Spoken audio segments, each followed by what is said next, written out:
Bismillahirrahmanirrahim. Assalamualaikum warahmatullahi wabarakatuh.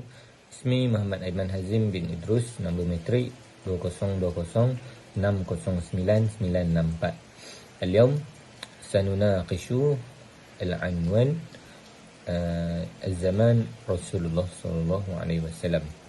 طيب، تعريف التشريع في اللغة والصراط المستقيم، وفي اصطلاح تنظيم وتجميع القانون المتعلقات بقوانين أعمال المكلف والمشكلات والأحداث التي تصيبها. عصر النبي صلى الله عليه وسلم يبدأ بعد النزول الرسالة من الله إلى النبي محمد صلى الله عليه وسلم. الوحي يعني تنزيل على النبي محمد صلى الله عليه وسلم، يعني في اللغة العربية. في هذا العصر النبي محمد صلى الله عليه وسلم دعوة إلى كل. في هذا العصر يعني عصر النبي محمد صلى الله عليه وسلم هو القرآن والسنة. الأحكام الشريعة تنقسم إلى قسمين، يعني في عصر مكة في عصر المدينة. استمر هذا العصر لمدة 23 عاما. كانت طريقة أحكام إسلامية التي يقوم بها الرسول بمترادل. مصدر شريعة إسلامية في هذا العصر يعني عصر النبي محمد صلى الله عليه وسلم، يعني القرآن والسنة. Assalamualaikum warahmatullahi wabarakatuh. اسمي محمد حفيظ بن محمد اسكندر. في هذا اليوم أريد أن أتكلم عن عصر مكة. أولا، فتره عمله في تنفيذ دعوة مكة استمر لمدة 5 أشهر و13. لم يشكل عصر مكة بعد قانونا عمليا مثل التجارة والجريمة. إن التركيز الرئيسي للدعوة والتعليم التي قدمها جلته هو التركيز على تشكيل الإيمان وتحسين الأخلاق.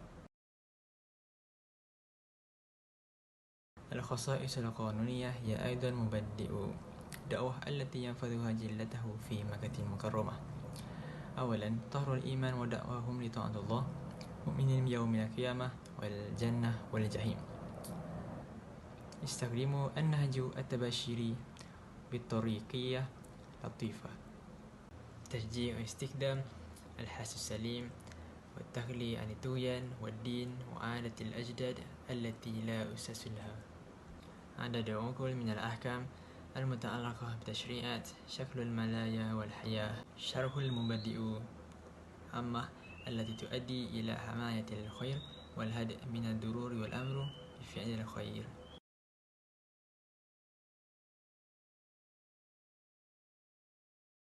في عصر المدينة النبي يبدأ دعوته بمدة 13 سنة. انتشر الوحي إلى ناحية متعلق بالعقيدة والأخلاق، ويتعرض إلى أحكام عملية إلا قليل. عصر مدينة تبدأ في مدة 1 من الهجرة وتنتهي في مدة 10 هجرة. تستغرق الوقت المحدد هو 9 سنوات و9 أشهر و9 أيام.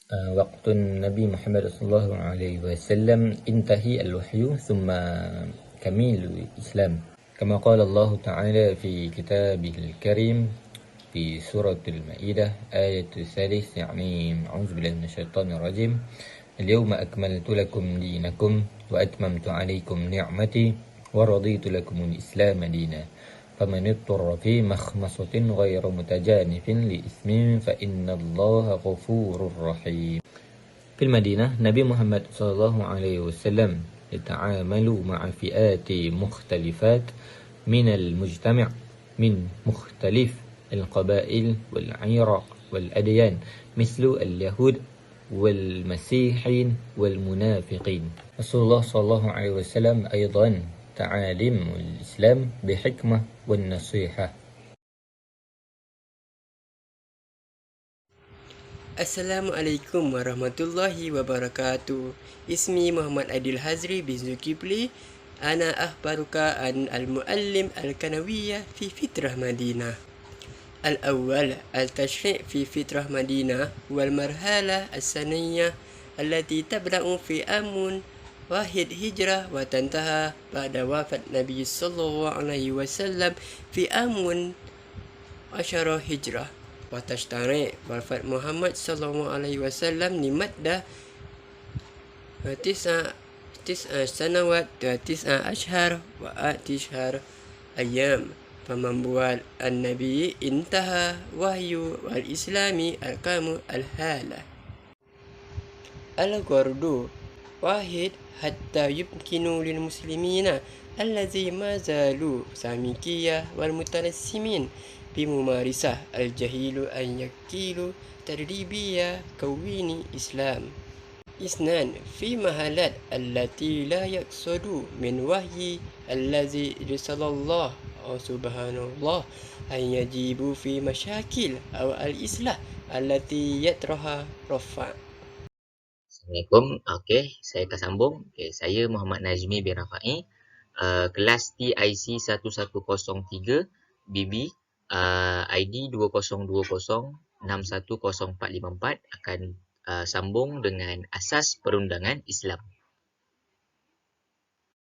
Okey, kita masuk apakah itu asas perundangan Islam? Okey, perundangan Islam, okey, asas tu adalah tempat rujuk. Okey, dalam penggobalan perundangan Islam, dia dirujuk berasaskan kepada Al-Quran dan Sunnah. Ini kitab dan Sunnah yang dalamnya terdapat 5 prinsip yang perlu diberi tumpuan, iaitu perundangan secara beransur-ansur yang pertama. Yang kedua, perundangan mengurangkan taklif. Yang ketiga, perundangan tidak menyempitkan. Yang keempat, perundangan selaras kemaslahatan manusia. Dan yang kelima ialah merealisasikan keadilan. Berdasarkan 5 tadi, yang pertama tadi adalah perundangan secara beransur-ansur. Perundangan secara beransur-ansur ini adalah secara umumnya Al-Quran tidak diturunkan sekaligus, malah ia diturunkan secara beransur-ansur. Tujuannya apa? Tujuannya adalah untuk memudahkan orang ramai menerimanya, membantu mereka mengamalkannya, memberi masa dan ruang untuk menjaga undang-undang serta memahami sebab dan latar belakang undang-undang itu diturunkan. Sebagai contoh, yang paling hampir ialah pengharaman arak. Okey, arak diturunkan dalam pengharaman arak ni ianya berlaku dalam 4 peringkat atau diturunkan dalam 4 yang berasingan. Konsep perundangan ini secara beransur-ansur boleh dibahagikan kepada 2 bentuk. Okey, mari kita lihat apakah bentuknya. Okey, seterusnya ada 2 yang bentuk beransur-ansur tadi. Yang pertama ialah secara beransur-ansur jumlah. Hukum Islam tidak diturunkan sekaligus, tapi ianya secara beransur-ansur. Sudut jumlah hukum dan masa perundangan dapat dilihat dengan jelas. Sudut antara ayat-ayat yang diturunkan di Mekah dan Madinah. Contoh sudut masa dan jumlah hukum perundangan atau undang-undang masa zaman Mekah lebih berbentuk mujmal atau umum, seperti menyeru mereka untuk menggunakan fikiran mereka yang waras supaya berfikir dengan baik dan rasional serta meninggalkan tradisi agama dan beberapa pendahulu mereka seperti menyembah berhala, menjadi nasib dan sebagainya. Contoh beransur-ansur yang kedua ialah secara beransur-ansur terhadap satu hukum. Apakah? Seperti kewajipan solat, bersedekah, larangan arak, perang dan jihad. Okey, seterusnya ialah perundangan taklif. Perundangan mengurangkan taklif. Maksudnya, syariah dan perundangan dalam Islam lebih mudah daripada perundangan sebelumnya. Seperti dalam kaedah membersihkan najis di sisi syarak, bahagian yang terkena najis hanya perlu bersuci. Ini menurut syarak yang sekarang. Yang syarak terdahulu, yang sebelumnya, bahagian yang terkena najis perlulah dibuang. Okey. Dan seterusnya ialah perundangan tidak menyempitkan. Apa maksudnya? Dari sudut saintifik, tidak ada satu pun ketetapan dalam syariat Islam yang sukar atau keras bagi umatnya. Macam, contoh kalau kita tak boleh